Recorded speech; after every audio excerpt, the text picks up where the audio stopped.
Welcome to All About Albemarle, the segment where we talk about the things that matter to the people who live, work, and play in the city of Albemarle. I'm David Fath, the Communications Director, and joining me today is our Interim City Manager, Darren Rhodes. Darren, the results are in. We have the numbers for our community survey. Before we get to all of that, I want to give people a sense of why. Why do we do the community survey? Well, so it all ties back to our strategic plan, which we've talked about previously. A strategic plan really focuses our efforts at the city to really be doing the work that the citizens say they want us to do. And so we did a survey in 2020, and we've updated that in 2023. The survey is a living document, something that we work on every year, and the survey really drives that work. Yeah, that plan, the living document that helps guide priorities and help set the goals for us to move forward. So let's talk a little bit about these results. We had 2,200 people take the 2023 community survey. That's a 70% increase from the 2020 survey participation rate. We had a really nice even balance among age groups who took part in the survey. So we're very thankful for everyone who chose to participate. And, your opinion does make a difference. It helps shape the future of the city. Darren, let's go through the first section of the survey. It's related to quality of life. What do people need to know? Right. So we hear that term thrown around, quality of life. What does it mean? One of the questions we asked the citizens in the survey was, is Albemarle a good place to live? And 63% rated Albemarle as good or excellent. 30% rated Albemarle as a fair place to live, and a very small percentage, around 7%, had negative response as it relates to that question. We also had similar results as it relates to a good place to raise a family and a good place to retire. Let's talk about the opportunities for improvement. We have some of those for sure. What do people need to know there? Well, some of the opportunities for improvement were in the areas of employment and places to own a place to own a business. We're working on that with the Albemarle Business Center, as we've talked about, and also with our Main Street program and promoting downtown business. Let's also talk about the quality of life section that covered Albemarle's diversity of businesses and services. What were the results there? Well, 34% of the respondents rated Albemarle's diversity of business and services as excellent or good.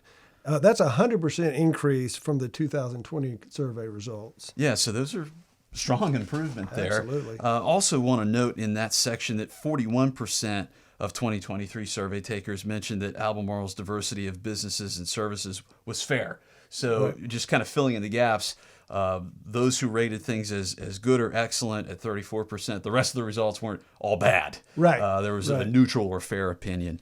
Let's also talk about feeling of safety. That's an important part of quality of life. What were the results in that section?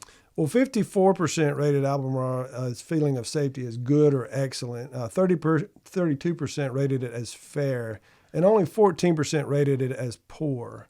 Something else I think that's important to note in that section is that the feeling of safety rating in the excellent to good category actually improved by about 8% from the 2020 survey. Let's move into satisfaction with city services. That's another essential gauge for us.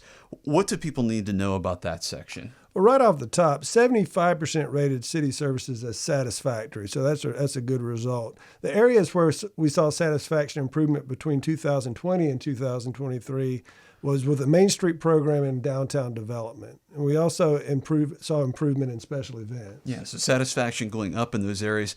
Let's talk about where people want to see improvement moving forward. Can you give us a list there? Sure. The top 5 areas where people wanted to see improvement were street maintenance and cleaning, economic development, police, residential trash and recycling collection, and then Main Street programs and downtown development. Got it. So another thing that we asked people to do on the community survey was to rank the 4 areas of the city's focus where they've seen the most positive change since 2020. What do those results look like?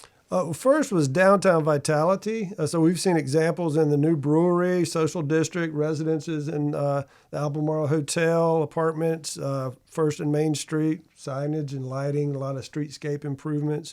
Arts and culture is another one. Examples was a Albemarle neighborhood theater, food truck Fridays, fall festivals. Recreation is another area. We've seen improvement in the focus area. New features such as Wampus Cats, walking trails, yoga, pickleball, a lot of recreation amenities. And then finally, safety and security. Some examples is a new police headquarters downtown, new fire engine, additional firefighters, K-9 unit. Yeah. Those types of things. So those are the things that people have seen improvement since 2020, and those have been areas of focus for the city. So they're seeing the change there. We also asked survey takers to rank who they believe to be the most important groups for the city to partner with in the future. What were the results? Right. So one of the top groups that respondents said they wanted to see the city partner with was the school system.